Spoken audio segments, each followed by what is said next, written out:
Good evening. The fast of Tisha B'Av is upon us, and it behooves us at this time to consider not only the rules and restrictions of the day, but more importantly, its pertinence and relevance to us in our time, in the 21st century.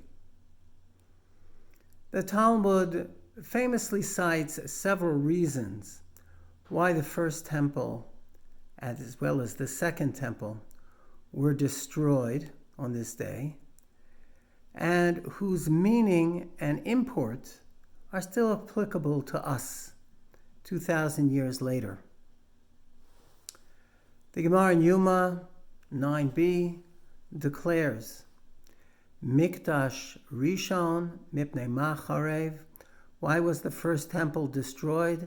Mipnei shlosha dvarim shebo, because of three major sins that were common at that time: avodah zara, gilei arayos, and shvichas damim, idolatry, immorality, and bloodshed. Aval mikdash sheni, shahayu oskim b'torah u'b'mitzvos u'gemilas chasodim, mipnei ma charev, the second temple, in which the three sins were replaced by three great mitzvos: the study of Torah, the performance of mitzvos, the performance of kind deeds. Why was it destroyed? Says the Gemara, B'pnei shahaisabo sinas chinam, because of the baseless hatred which existed during the second temple period. Furthermore, the Gemara decries the fact that the generation of the first temple, whose crimes were truly awful, but awful as they may have been, were nevertheless well known, publicized, and as a result, the Talmud tells us, its punishment, or debt to God, was also advertised. Through the prophets, God decreed exile for the people for 70 years. The second temple sins, however, which were private in nature and hypocritically hidden from others, their punishment of exile is still hidden from us and will remain unknown until we are able to reform our ways with the coming of the Mashiach. Rishonim shenitgala avonam nitgala kitzam. The early ones, sin was well known, its end was also known. Achronim, the latter generation, the second temple, shelo nitgala avonam, lo nitgala kitzam. Their sin was hidden, our exile is hidden.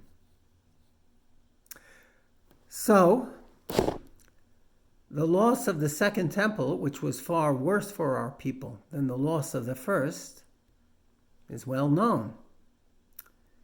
It is ultimately destroyed because of sinat chinam, or baseless hatred. But what does that actually mean? Baseless hatred? If you ask most people why they hate someone else, the reasons are usually not baseless. Their justifications are many and sundry. Now, we certainly have a right to hate our enemies, which are determined to destroy us. And, if need be, we furthermore have the right, the obligation, to convert that hatred into practical ways to defend ourselves in order to thwart the evil designs of our enemies, our would-be destroyers. But the sinah, the hatred which the Talmud speaks about, is not that hatred. It's not aimed against our actual enemies. The sinah that the Talmud refers to is actually against people who should, or at least ought to be, our dearest friends and comrades. You see, we, in the course of our daily lives, will come across friends and acquaintances, even family members, who will at times hurt us to the quick, either by deed or speech, or neglect and inaction. What they have done to us will feel like a dagger forced into our backs. The pain is insupportable. Now, on a certain level, when such a thing happens, we understand that they hadn't really intended to hurt us. They may have just been foolish or unthinking. But ultimately, we don't consider that a valid excuse. We nevertheless remain devastated by their callousness and insensitivity. Now, we won't chastise them. That's below us. And perhaps we initially won't even hate them back. But eventually, subconsciously, that hatred exists and that hatred grows. It increases like a festering sore, only to spread further and deeper into our mental psyches. At its core, the hatred was baseless, but it is now built on immovable bedrock. Many other times in my career in the rabbinate, where I have seen friendships demolished, families destroyed, over issues which started out as perfectly avoidable and even ridiculous, to say the least. That's the hatred of sinat chinam. Now, you may have heard there is a popular cliche which makes the rounds, especially at this time of year. We'll see it in our texts, no doubt. The cliche is really of recent vintage, maybe 10 years or so. And it states, Kishem shahamikdash charev al yedei sinat chinam kein yibaneh al yedei ahavat chinam. Just as the temple was destroyed because of baseless hatred, it will only be rebuilt with the application of baseless love. Today, many people think that this aphorism is straight out of the Talmud or Medrash, but I have no clue where it came from. It sounds absolutely lovely and inspiring, but I must say, after you think about it, I disagree with it wholeheartedly. It belongs in the category of those many cliches of love, like love means never having to stay to say you're sorry, or love conquers all, and the like. In my opinion, it's too trite and too simplistic to simply say love, love, love.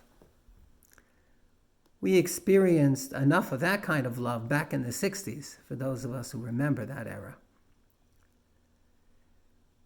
If you truly want to reverse years of accumulated baseless hatred, though, and so-called bad blood, it's not baseless. It takes a lot of back-breaking work, not to mention, in the words of Winston, blood, sweat, and tears, to turn the tide of hatred into love. But it is certainly worth it.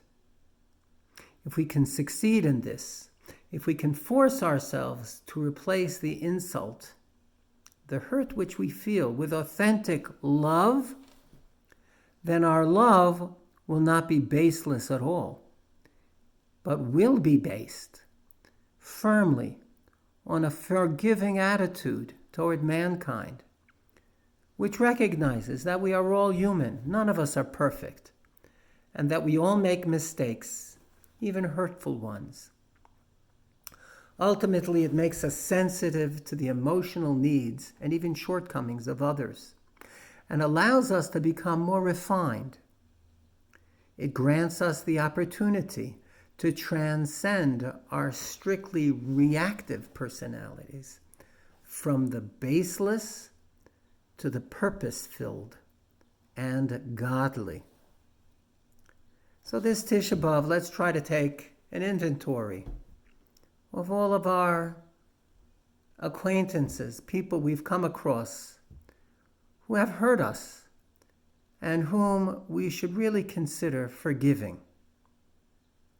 In consequence, we will be more willing to ask forgiveness from them, from those whom we have wronged during this upcoming period, which really begins in Tisha B'Av, the high holidays, culminating in Rosh Hashanah and Yom Kippur. May this be the final Tisha B'Av which we should experience, and may next year Tisha B'Av should be returned to its former state of joyousness with the coming of Mashiach Tzidkenu. Amen.